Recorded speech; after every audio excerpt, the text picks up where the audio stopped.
para magtuturo sa mga Hudyo, at ang mga Hudyo, medyo ano sila, yun nga, sabi natin, legalistic. Ito na, para maintindihan natin. Pero gusto ko maunawaan nyo to, tamang puso sa ministeryo. O mga evangelist ha, sa evangelism team, makinig mabuti, importante ito. Si Timoteo ay tinuli ni Apostol Pablo. So, di natin alam po ilang taon si Timoteo. So, malaki na. Actually, binata na. Pero tinuli pa rin siya ni Pablo. Why? Pupunta sila sa mga Hudyo. Now, ano lang ibig sabihin natin po dito? Si Timoteo ay tinuli hindi para maligtas. Hindi ligtas sa si Timoteo. Ang tuli ay seremonya. Just like water baptism. Ang water baptism ay hindi po nagliligtas, kundi ang binabautismo natin yung mga ligtas na matapos silang sumampalataya sa ating Panginoon. Ang tamang puso sa ministeryo, ito yung mag-a-adjust tayo sa Ebanghelyo. Ano po ibig sabihin yan? Okay, pumupunta tayo ng St. Joseph. So, huwag na tayo magsusot doon ng mga alahas na mga ganda. Bakit? Nanakawan na yung lugar natin. Baka ma-hold up tayo. Ano lang point natin? Anong point natin? Bakit, let's say, ang churches magkakaiba? May CCN, may GCN, may BBCN. Of course, may mga ordinary na.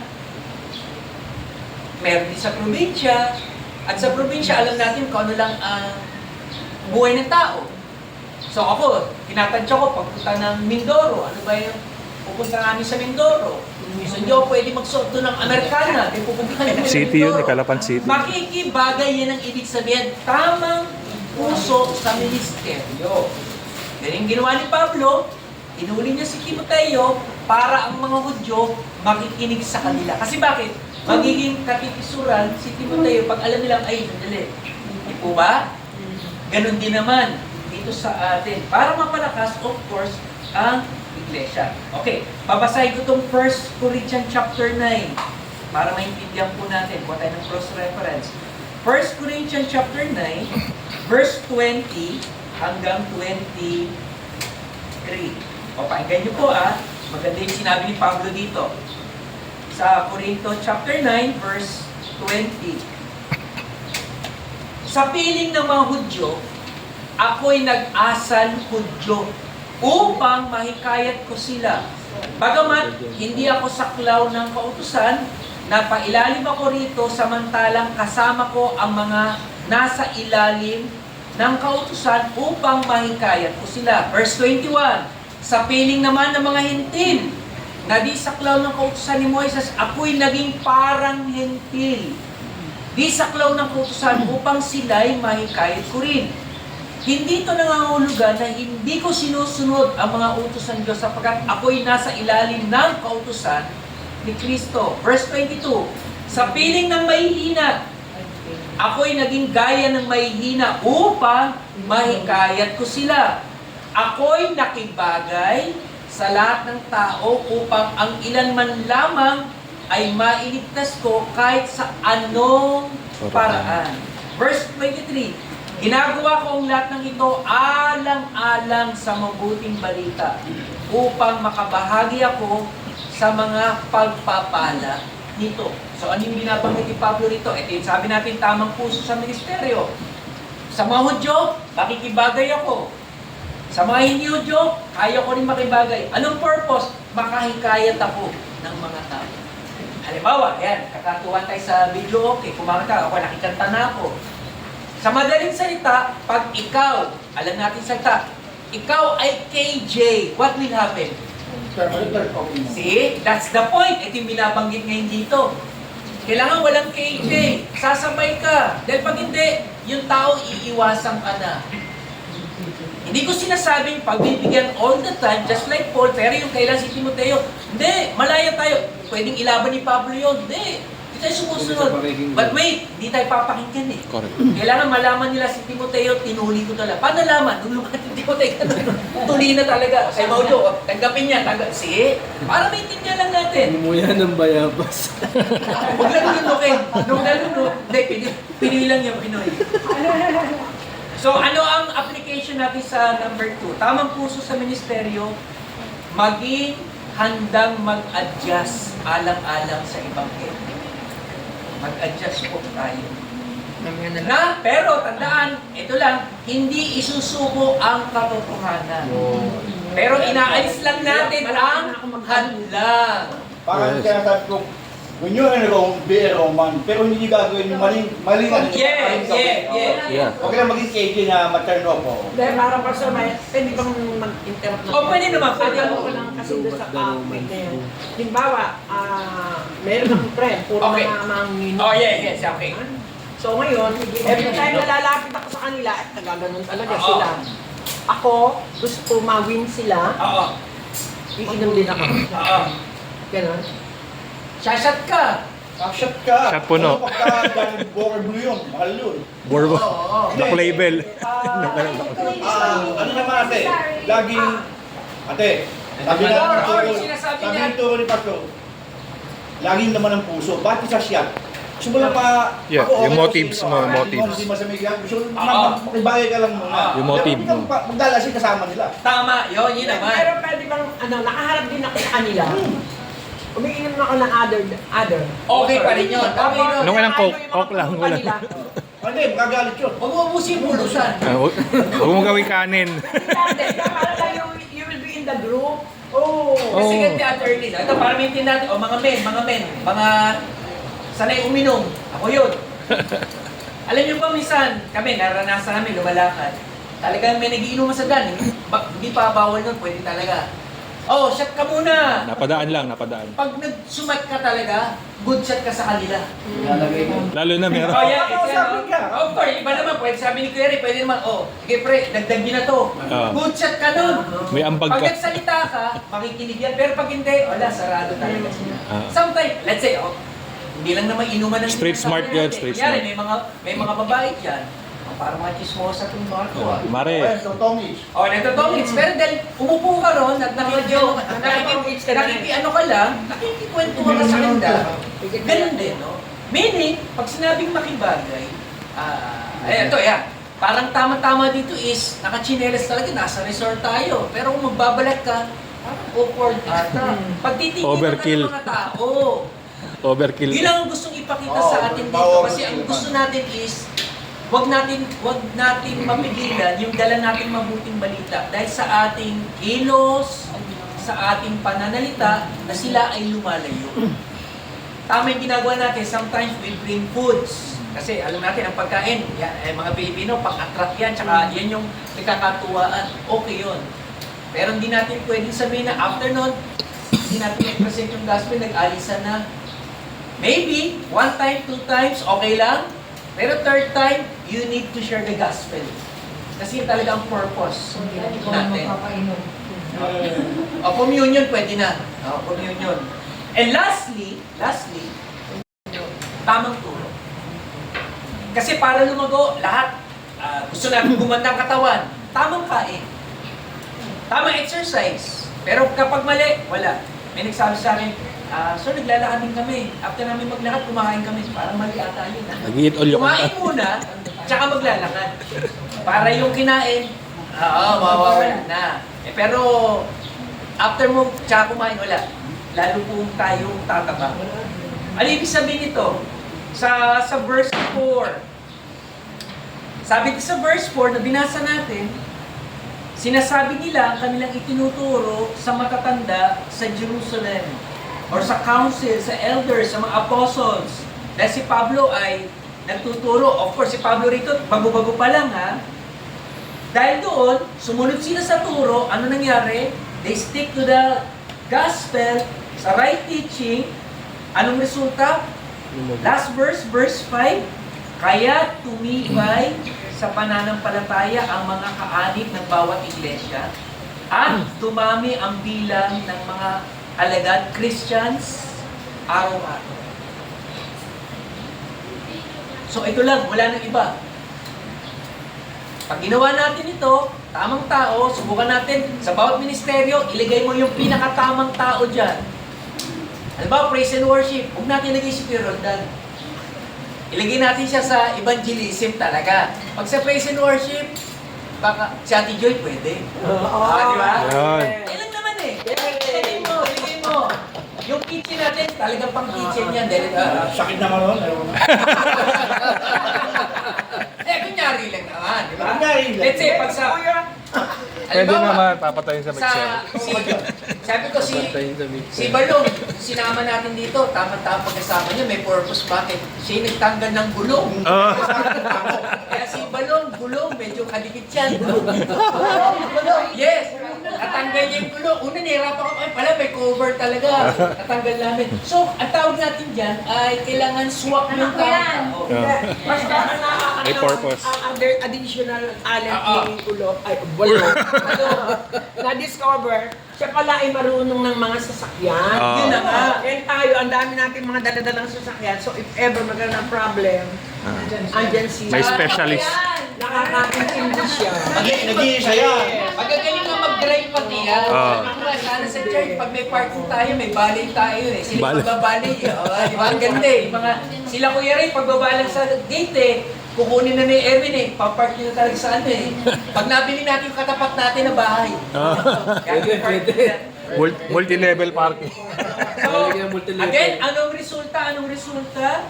Kapag may tamang tao sa ministeryo, may tamang puso sa ministeryo, at tamang turo sa iglesia, ang resulta, lumalakas ang iglesia at dumarami.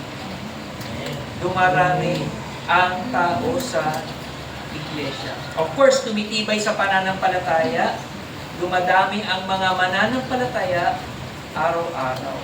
Ang tunay na paglago, as I end, ang tunay na paglago ay hindi lang talaga sa bilang, kundi nasa spiritual maturity.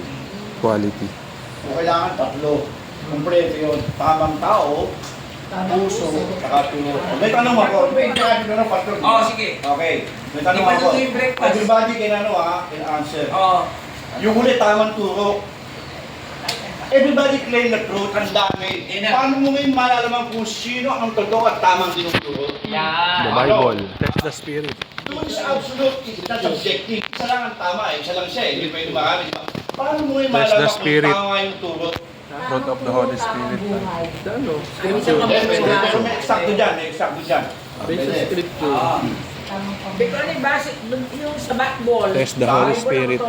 Eh, gumagamit sila ng Bible. Gamit din sila ng Bible. Pag ganyan rin lumayo, so pag-uusapan natin, ang tatlong ano tayo, ang tatlong subject tayo, ganyan lumayo. Like beads. Ha? buhay. Test the Holy Tamang Spirit. puso. Fruit of the Holy Spirit. Kahit need. Tama rin yan, pero may eksakto. Tamang puso. Tama rin, tama rin. Isang example siguro, kasi meron po ako nakausap no. Bawal sa kanilang manood ng sine. Oo, okay. Bawal sa kanila ang pumunta sa mga kung saan.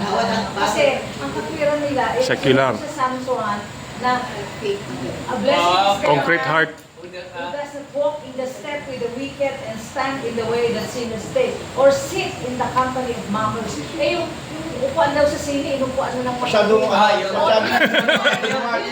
dramatic yan, oh. Yun nga yung ano, example ko, paano mo siya ibabalance na ano na, kasi kung yun ang ano nila, paniniwala nila, paano mo ibabalance siya, hindi naman kailangan na Medyo ano yan, kasama yan, pero yung turo, kasi tinatawag ito yung major eh. Yung faith, yung foundation yung faith mo eh. Kaya tamang turo kasi kung mali yun, hindi mag-ano, kaya paano natin ibabase? Paano naging tamang turo sa aming babase? paano mo ibabalance? Paano mo babase? Paano mapuproof na tama yung turong dinadala mo o binabahagi mo?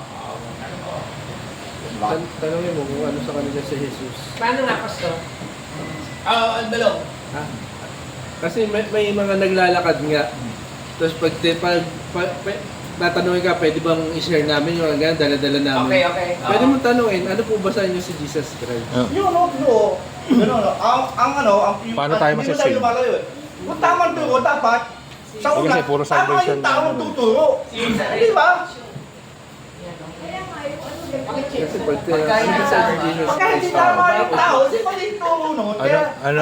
sino yung tuturo? Ano ba Ano pundasyon ang niya? Ano pinaka-essence paniniwala ng niyan? Christianity? Sino ba pininiwalaan niyan? Kasi Di ba ganun kasimple?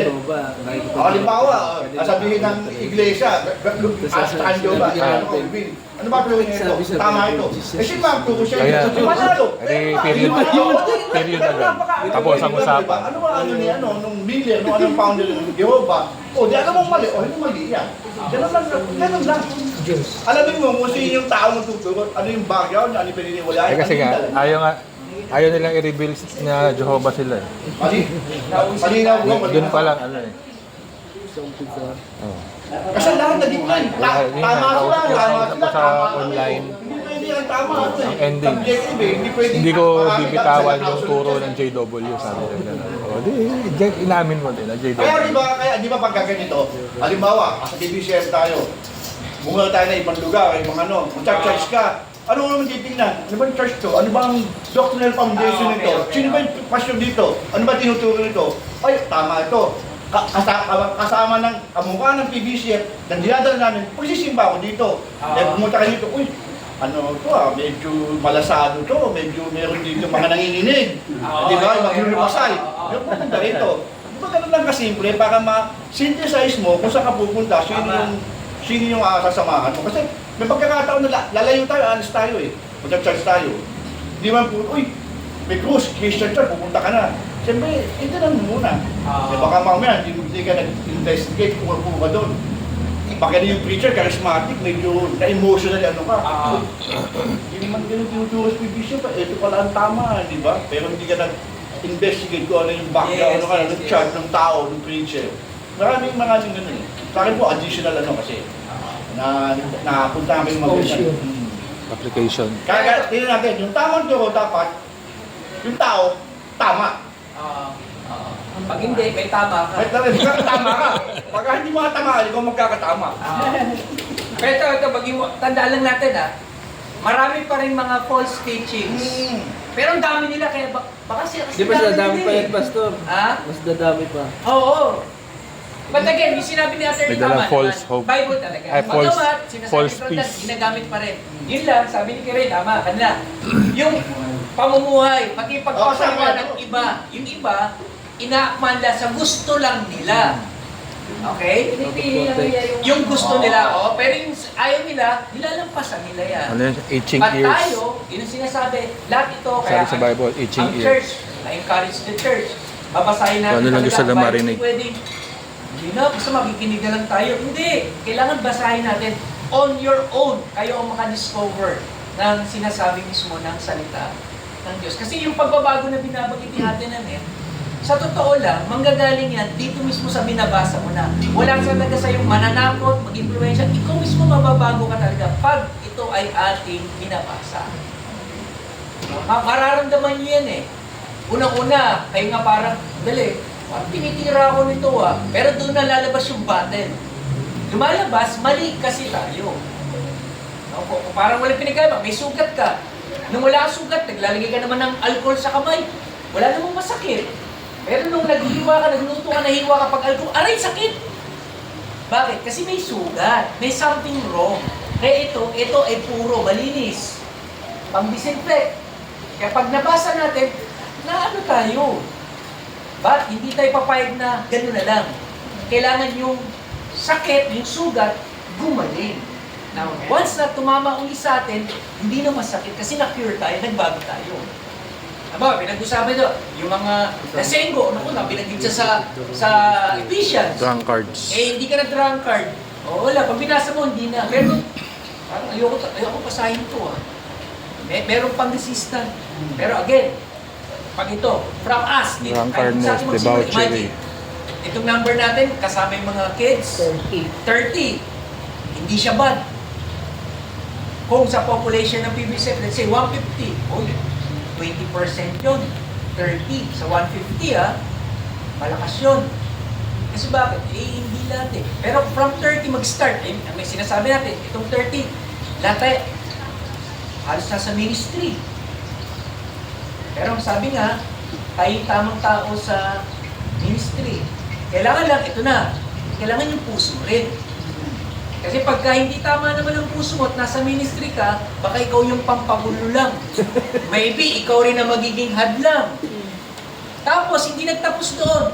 Basta ako sa ministry lang ako. Hindi. Kailangan maging tagapagturo din talaga. So meaning, multiplying siya.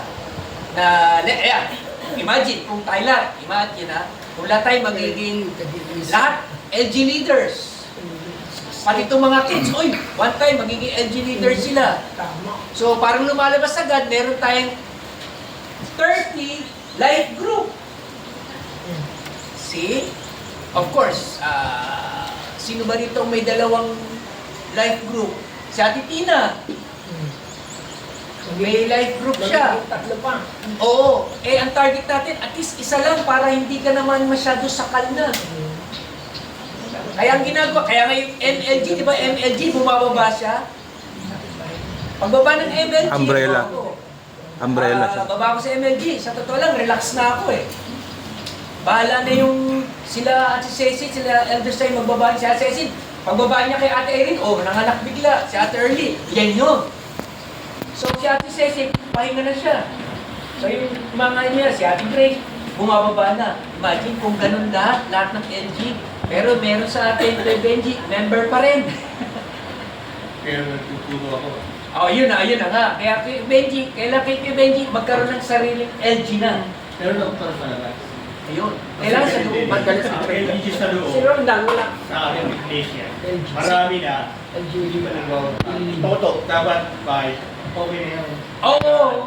Kaya kami hindi kami nagdadagdag. Medyo marami na kami. Kasi kung kami magdagdag. Si Handy. Extra nga, Binigay siya na niya, namin. ayaw pang magpayo. Binigay na namin kay Kuya Rady. Si Handy. Umalis na sa amin si Burley, si Bioli. Pwede na kayo ngayon. Pupunta na sila kay Mas malapit. Actually, ito, pinag-usapan na para alam na natin, hindi pa naman luto. Yan yun, hindi natin pwedeng pahirapan. Hindi, kailangan maging ganito. Again, ito yung tinuturo. Tamang puso sa ministeryo. Na yung mga tao na papasok sa atin, hindi na maramdaman, dami naman palang bawal dyan. Yun agad lagi naiisip nila. Diba? Pero hindi. Sabi nga, huwag lang natin hayaan yung mga bawal, yung ito, ay makakasama naman sa atin. Tinuro naman ng Bible talaga. Katulad sinasabi ng atin nun pag hindi tayo marunong talaga mag-interpret, magpasa ng Biblia. So sinasabi ng sa Psalms, totoo naman, huwag ka makisalamuha. Anong ginawa ng Panginoong Sus? Kasama niya, manginginom Pumunta sa bahay Ang yung mga makasalanan, nakisalamuha. Bakit? Anong goal niya? Just to win. Isa lang ang si Levi lang, si Mateo. See? So tayo ganun din. Ang masama lang, pag sumama ka sa masama at ikaw ay Elbow to nakisama elbow. tapos sa boxing, knockout tayo. Ikaw ay na-influensyahan. Oo, dapat hindi. Strong tayo. Strong tayo to win them. Yung ginagawa natin sa umpisa, yes, nakikisama tayo para hindi lang siya maging aloof, no? Iwas sa atin. Pag nakuha natin loob niya, then maramdaman niya. Now, gagawin natin yan, let's say sa church. May mga pumapasok, hindi natin talagang kahit may mga tayo walk-in, talaga meron. Kung lahat tayo ay, let's say, based on your age, may pumasok na senior. So yung mga senior, parang awkward naman kung lalapit mga bata. Pero kung kapwa ka-age natin, alam natin papaano, ay si Kuya Dan, sanay-sanay na. O si Kuya Dan, mabilis sila Ate Elsie, no? Bilis ang kanilang development sa church. Imagine lahat tayo, hindi yung, tawagin natin si Pastor, ikaw, maubos ang lakas ko. Pero kung lahat tayo magpa-function, wow, ang sarap. Ang sarap. No? Hindi lang tayo, kayo lalago, nakakaakit kayo sa paglago. At the same time, yung taong pumasok sa church, sa PBCF, mag-i-stay siya. And one day, siya rin mismo, madidevelop to find someone else. Kaya nga target natin, di ba? Ito, sinasabi natin. Minsan, hindi ba lang, may kanya-kanya, no? But again, sino ba sa atin ang ayaw yung family masay? Siyempre, gusto natin. Pero gagawin natin? We bring them to Christ. Nakintindihan ba natin? Asawa, kung may anak tayo, o kung wala, single, di kapatid natin, dali natin sa Lord. Kasi bakit? Inawit natin. Tayo adopted na. Yes. Through faith, through Christ. Alone. Pero kung hindi, sabi nga, anak tayo ni Satan, kinanta natin, di ba? Once, totoo yun. Totoo yun. So, ang pagiging Kristiyano, ito yung tayo ay sumampalataya. So, ako sumampalataya, Kristiyano ako. Yung asawa ko hindi, bahala siya. Ay, impyerno talaga yun. Impyerno talaga yun. Pero gusto natin siya mawin, papasok pa rin tinuturo natin. Kailangan talaga itong asawa ko para mawin ko siya. Kailangan pakisamahan ko siya. Ipagluluto ko siya ng masarap na ulo na gusto niya. Alam, magiinom ko yung dalawa. Kasi kayo pareho. Baka magkaanak ulit kayo. Yun na, itong asawa ko, sa impyerno pupunta. Gagawin ko yung impyerno buhay para masanay ka na. Adjust na. Para may training ka na, hindi ka na mahirapan doon. So yun po yun ha. Actually, the word compelled, sabi, compelled by the love. Pag sinabing compelled, Hindi ito maiwasan. yung nagtutulak sa'yo, nagpipilit sa'yo, nagpo-force sa'yo. Na? Compelled by the dahil sa pag-ibig ng Diyos, hindi pwedeng shut up ako. Talagang i-share ko yung gospel. Bakit? Kaligtasan ko eh. Ito na yun eh. Pag ito ay sinolo ko, lumalabas parang ang madamot. Damot. Parang old nature pa rin, Ayaw which is bad. magpahangin. Dapat tayo ay giver na. Hindi na tayo taker. Giver. So yan. At ang tao, sa totoo, pag marunong ka tumulong, nakakawin ka talaga ng puso. Kasi marunong kang tumulong. Marunong kang makibagay. Ay, Geronda, ayan, marunong makibagay, bata matanda. Ang daming malapit sa kanya sa church. Tapos sabi ko, Gawin natin. I-affirm ko yung kay yung pastor, yung pastor na sinabi. Yung pong essence ng Nagbibideo ako. evangelism, kaya sabi ko yun, compel of love, Nagbibideo. hindi obligation eh. Oo. Yung naramdaman mo, hindi mo kayang pigilin na ako kung ako hindi hindi sa Panginoon, napaka-bisyado ng buhay ko, Oo. dokumento ngayon, para bang yung mahal mo sa buhay, kaibigan mo, gusto mo maramdaman yung Yes. naging kaligtasan yung buhay, maramdaman mo na alam mo na yung bagay na ngayon pwedeng bigay sa kanilang kaligtasan, kapalalagan. Hindi obligasyon na, hindi sa church, liberalism, hindi eh. Yung puso lang, yung compel ba, yung pag-ibig ng Diyos sa iyo, yung magtutulak sa iyo, bahagi mo yun eh. Oo, yun. Yun yung sinasabi ko na ayokong pagdating ng panahon, ito yung mga kaibigan. Yun. Pagdating sa ako nasa langit. Oo. Sila sa head. Oo. Bakit hindi mo wala sinabi Oo, sa hindi mo akin lang. na ganun pala ang papunta dyan sa langit? Yun ang yung compelled na magpo-compel sa'yo na sabihin sa kanila yung gospel. Yes. Parang ayaw dumating yung time na ganun. Alam mo yung maganda, bakit hindi mo siya sinera? Oo. Bakit lagi tayo nagkwentuhan? Kwento mo sa akin lahat ng mga sikreto mo, lahat ng mga problema mo. Bakit hindi mo man lang nasabi sa akin? Oo. Doon papasok naman yung sinabi ni Ate Elena, by your deeds, your life. Kasi, Oo. ni Ate Mariales, marami tayong group of friends and families, talagang may boundaries, di ba? Oo. Pero hindi tayo titigil. Ando pa rin tayo sa kanila, papakita yun sa buhay naman natin. Kasi sabihin natin sila eh. Pero talagang ano sila eh, medyo may resistance eh. Kaya lang, sinasabi naman ni Ate Rich, dapat, yung pamumuhay ko yung gawa mo. Habang nakikita kayo, pakita mo na ito. Na hindi mo siya bukpersahin, nabuhay mo naman. Pero naibahagi mo na eh. Pero talaga may mga resistance talaga. Hindi lahat talaga nakikinig. Dahil, una-una, mayroon silang built up na paniniwala. Tapos mayroon silang mga hang-up, mayroon silang mga experiences. Medyo different babaris eh. Sa amin nga, ako yung una eh. Lahat ng kapatid ko, Christian, yung isang namatay. Dahil kay Pastor Mark, nakatulong ko, naging Christian. Siyam kami. Pinakamabait, yung sinundan kong babae. Sa lahat, pinakamabait na anak, pinakamag-giver, siya yung hindi Kristiyano. Kasi, akala niya okay na Kasi siya. nakikita niya, hindi. grabe kung magsalita si Kuya. Hindi. Ate ko siya. Ate, Yung pito, naging Christian dahil nga sa akin. Sa tawag dito Encourage. encourage. Tapos nakita na rin yung mga anak ko. Tapos ako, medyo ang buhay, dumiretso. Sabi, yung mga anak ko, mapuntahin mo nga dito at makasag mga anak namin. Pero talaga siya lang talaga kasi build up siya mabuting tao ang ano niya. Kaya akala niya, yung tradition na nakalagay niya, okay na sa kanya yun.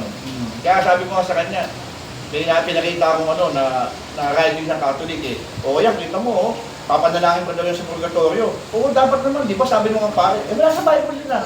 Sabi ng pare eh. Yun yung mga teaching na hindi nila matanggal. tama. Pero siya yung pinakapait sa ano, sabi ko kapatid ha. Kaya nalulungkot nga ako eh. Hirap na mag-ano sa Sabi niya, kapatid. bakit Oo, yun, totoo yun. Bakit pa Lalo yun? ko alam na pagkano.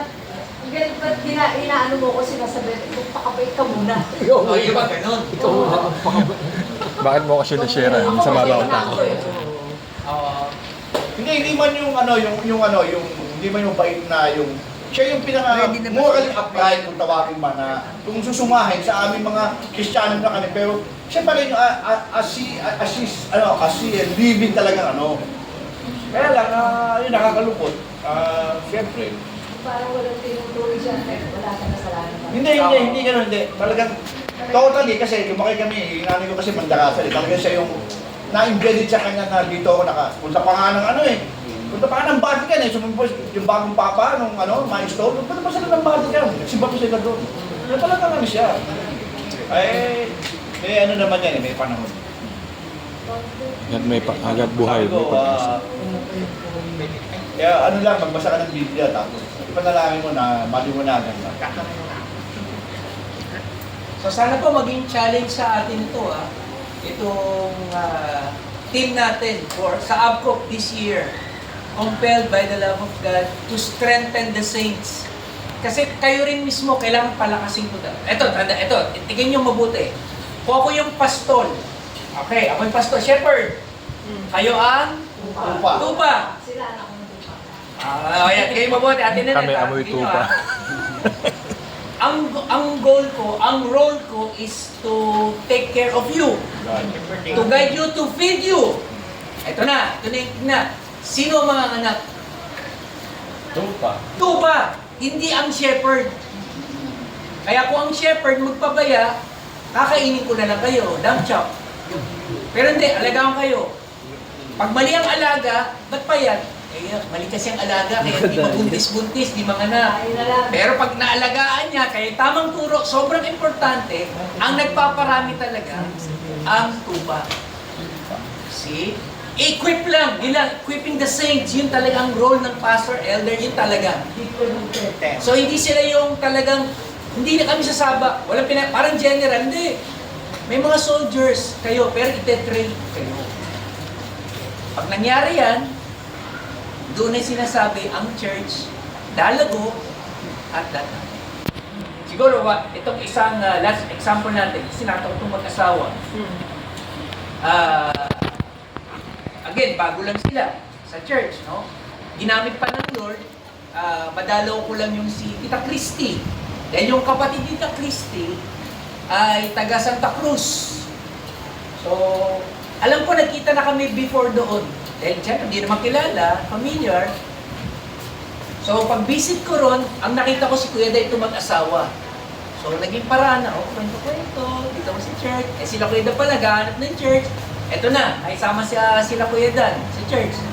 Ano nangyari? Si JB uma-attend.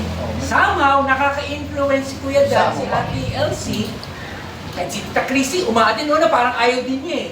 Bakit? May nakita silang something good sa mag-asawa. Now, si JB, hindi pa ganun kaano. Pero si JB, niyayang siya si Yuan from Santa Cruz.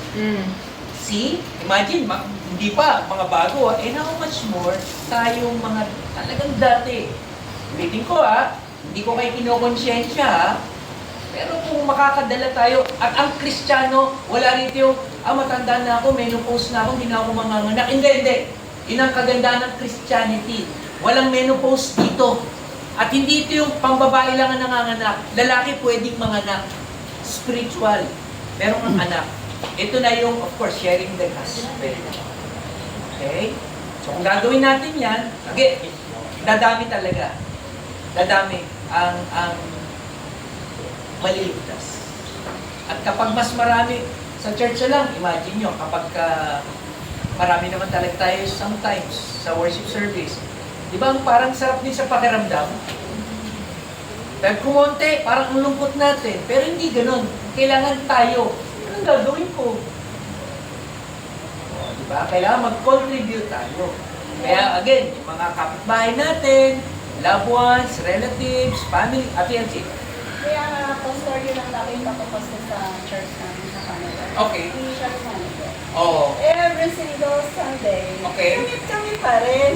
Oo. Yung mga ano bago. Kung may bago man, bisita, hindi na nakakabalik. Oo. Kaya sabi ko bakit? Tapos yung mga ka-sister, ka-brother namin na may mga kapatid na hindi nila madala-dala. Oo. Sabi ko, parang tapos, ang isa pa kasi, pag ang aming, ang tagal, kung minsan naabot kami ng 2 oras at kalahati, 3 oras, so siguro yun din ang isang, ang nakatagal naman lang yung service naman, di ba? So, maiinip kung sino man yung dinala mo, bumalik doon, alas gutom na kami, yung mga ganun, tapos pag-uwi, wala, uuwi ka lang, ganun lang. Kaya nakita ko yun, sabi ko nga, kung yung lifetime talaga na dinala kami sa church, Amen. sa PBCF, sabi ko, I think ito na yun. Kasi matagal na talaga kami, dumating kami na August of 2024. From August, meron na kami pinupuntahan dyan sa Elvinda.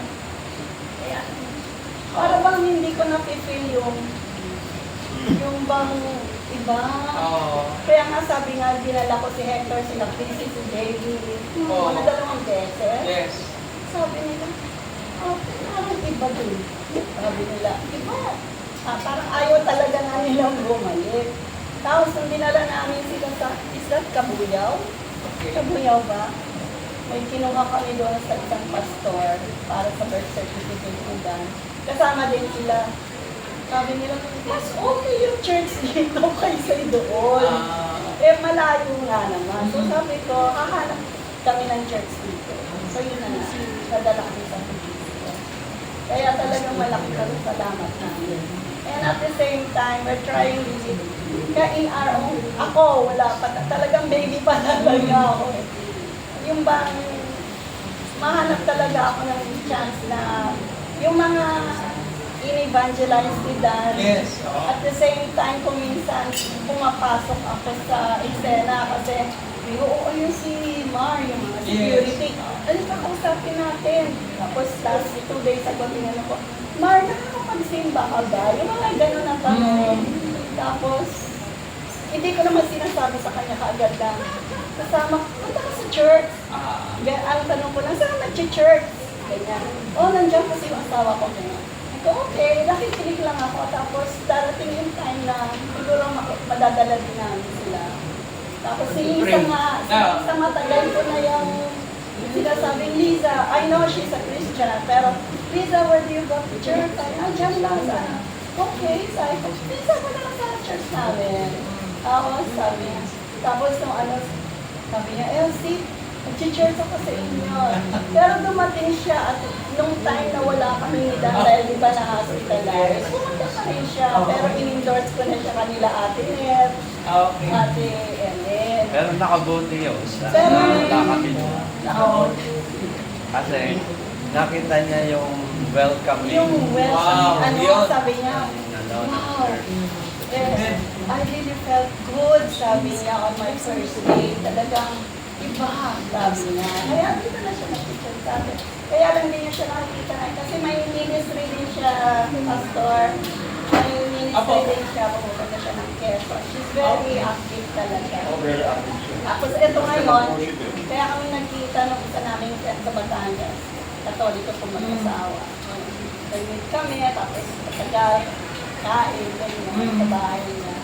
Tapos sinatry namin kasing sabi namin, Lucy, kita tayo ng Sunday.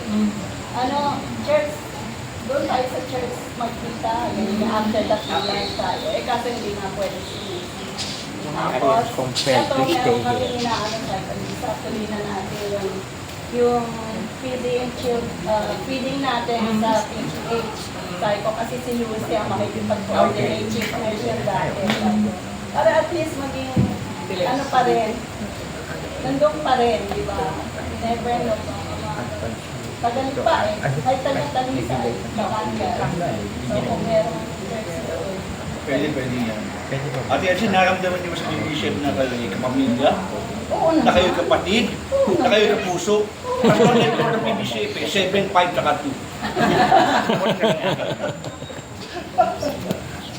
Eh, inawit natin, ganda nung inawit natin. Tumugma rin sa isi-share ko, di ba? Family of God. So, ganyan. Kasi may tanong daw si Kuya Ray. Ah, sige po. Going back